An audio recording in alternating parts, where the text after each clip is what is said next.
Standard 8, good morning student. Textbook page number 213, exercise 13.2, question number 2.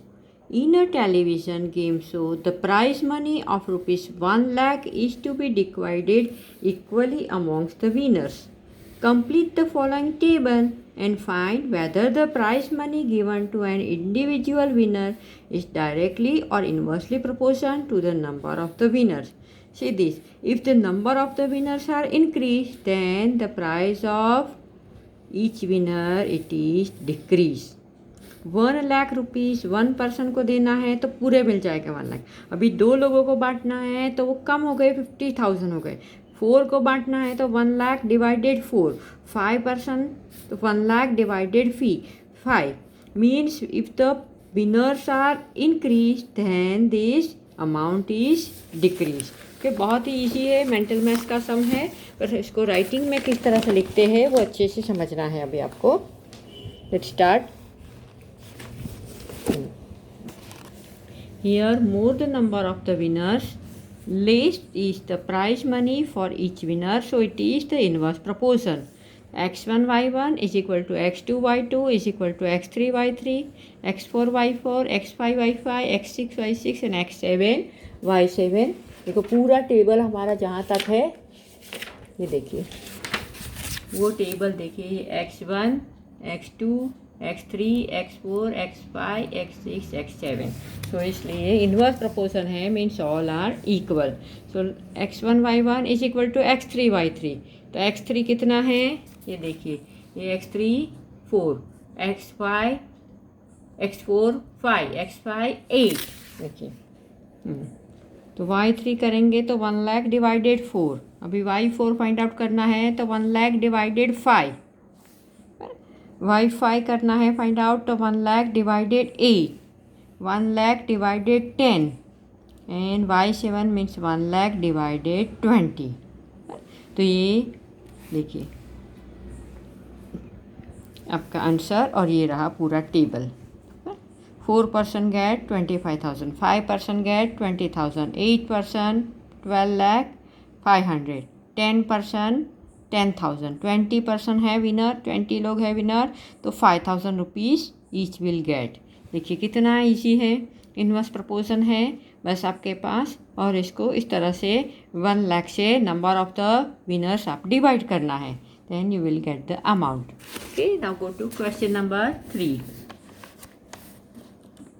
Rahman is making a wheel using spokes. Spokes means ये जो wheel की जो ये line है जिसको रेडियस हम बोलते हैं वो। He wants to fix equal spokes in such a way that the angles between any pair of consecutive spokes are equal.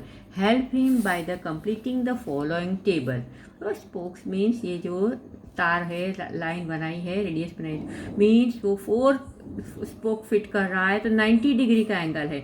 अब देखिए वो कितने स्पोक्स बना रहा है, 1 2 3 4 5 6 स्पोक्स कर रहा है तो एंगल उसकी 60 डिग्री हो गई। अभी 8 स्पोक कर रहा है तो क्या होगा, तो ये आपको पता है कि पूरे सर्कल का जो व्हील है उसका मेजरमेंट कितना होता है, कंप्लीट एंगल इज 360। तो 360 डिवाइडेड 4, 360 डिवाइडेड 6, 360 डिवाइडेड 8, इस तरह से आप 360 से डिवाइड करेंगे। यहाँ पे 1 लाख से ये डिवाइड कर रहे थे विनर्स, यहाँ पे 360 डिग्री से आप डिवाइड करेंगे, पर because it is the inverse proportion. जैसे जैसे स्पोक आप इंक्रीज करेंगे आपका एंगल मेजरमेंट डिक्रीज हो जाएगा। तो इसलिए ये कैसा प्रोपोर्शन है, inverse proportion. x1 y1 is equal to x2 y2। अभी 4 मल्टीप्लाई 90 तो 360, 6 मल्टीप्लाई 60 तो 360। सो ए यहाँ पे फाइंड आउट करना है तो क्या करेंगे, 360 डिवाइडेड 8। चलो okay, let's start. Here, more the number of the spokes, less the measure of the angle between a pair of consecutive spokes. This is the case of inverse proportion. Means जितने spoke बढ़ाएंगे angle आपके कम होते जाए, angle का measurement decrease हो जाएगा। अभी first x1 4, y1 90 means x1 y1 this is 4 multiply 90 यानी 360, सॉरी यहाँ जीरो भूल गए, 360 डिग्री 360. x2 y2, तो 6 multiply 60 means this is also 360. Means it is the case of the inverse proportion. Now x3 y3 360, so y3 is equal to 360 divided 8. Same here, y4 is equal to 360 divided 10. y5 is equal to 360 divided 12.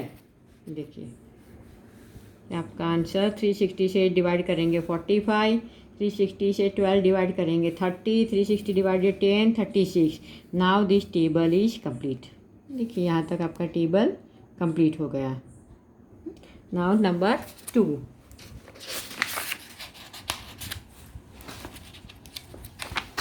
Question number 2.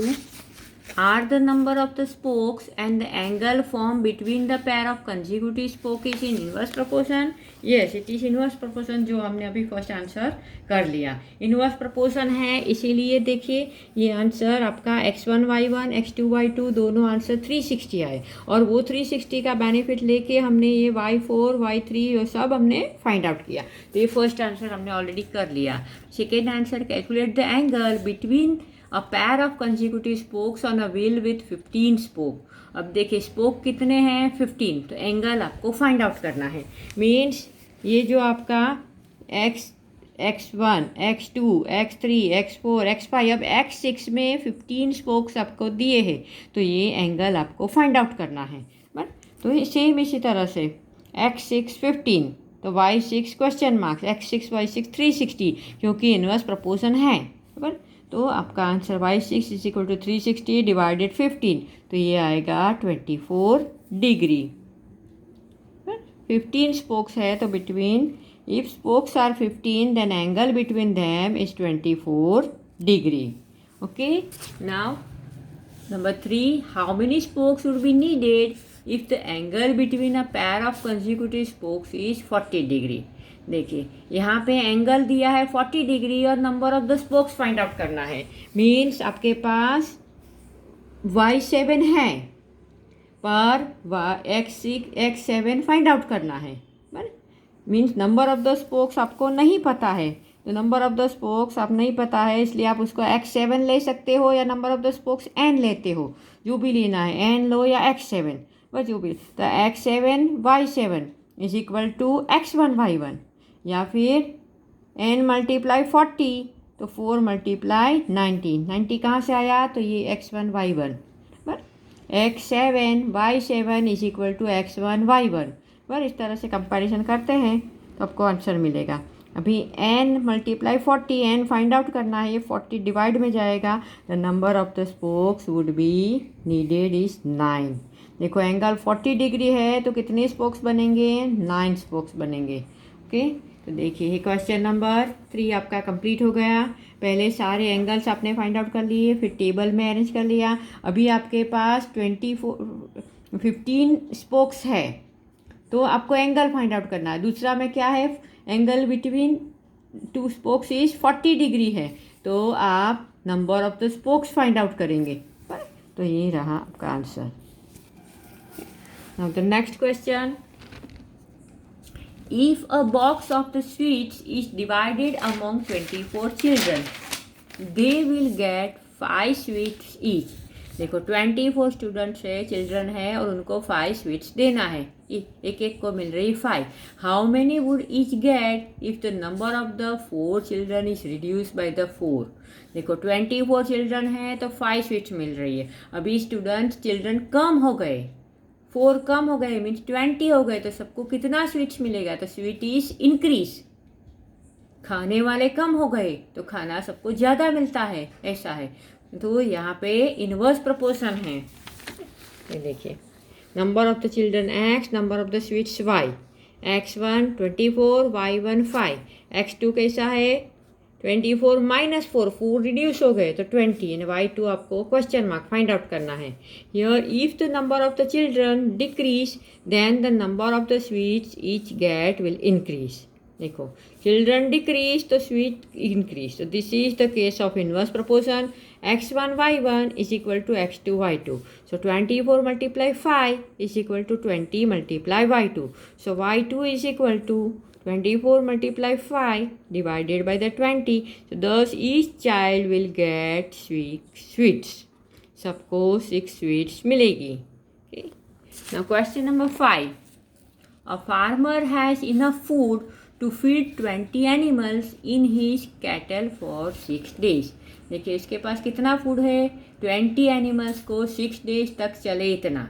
तो ये अभी how long would be the food last if there were 10 more animals in the cattle. अभी cattle increase हो गए, 20 की जगह पे कितने हो गए, 20 + 10 यानी 30 हो गए. तो जो फूड 6 डेज चल रहा था वो कैसा होगा, कम दिन चलेगा. Animals increase, so the food lasting it is days is decrease. So here is inverse proportion. तो हर क्वेश्चन में आपको ये रीज़न लिखना है कि why it is inverse proportion, why it is direct proportion. But तो ये रीज़न लिखने का उसका 1 मार्क होता है, तो इसलिए अच्छे से लिखना पड़ेगा. Here the number of the animals increase, so the number of the days to feed them will decrease. This is the case of the inverse proportion. Number of the animals x, number of the days y. x1 y1, x1 20, y1 6, x2 increase 10, तो x2 बन गया 30. y2 find out करना है. अभी inverse proportion है तो x1 y1 is equal to x2 y2. So 20 × 6 is equal to 30 × y2. तो y2 is equal to 20 × 6 divided 30. Answer is 4. Thus the food will last for 4 days. ये food जो 6 दिन चलने वाला था वो कितना दिन चलेगा, अभी 4 days. ओके, तो all of you completed till question number 5. आज आपने कहाँ से किया नोटबुक में, question 2, question number 3, question 4 and 5 you have to solve in a notebook. Over.